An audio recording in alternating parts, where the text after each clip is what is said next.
byari sawa. Amafaranga yameranye ibi nashaka n'amakeyimi ndakoresha. Uko usaba amahera iyo aba ariko wakora akazi byari sawa, ariko reka ndayakuzanira.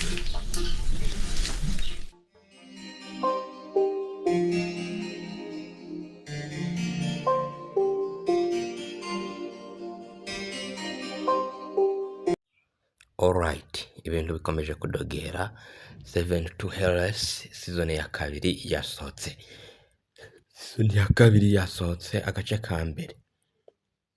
Bikomeje kugorana rero. Brigitte nyuma y'uko bamugandaguye bikarangira adapfuye, umwicanyi wamugandaguye cyangwa se umwicanyi wagerageje kumwica akomeje gushaka ubundi buryo bwose yakoresha kugira ngo amuvane mu nzira.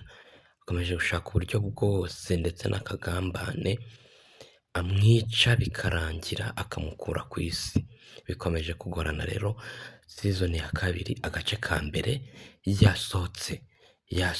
Icyo usabwa ni ukudaskypinga video cyangwa utarutse, komeza undabe ahasigaye dukomeze tukugezaho akantu ku kandi. Hanyuma umugabo wa Brigitte akomeje gushaka uburyo ki yavuza umugore.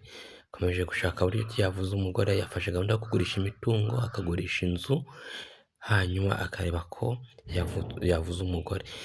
Bityo rero kwa muganga naho bitewe n'akagambane bakomeje kugaragaza ko Brigitte atari ikindi kibazo ahubwo arwaye ibibyimba ndetse na kanseri.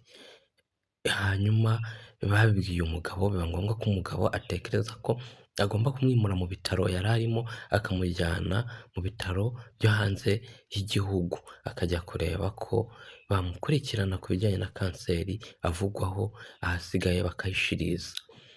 Bityo rero yafashe umwanzuro wo kuba yagurisha imitungo afite harimo n'inzu.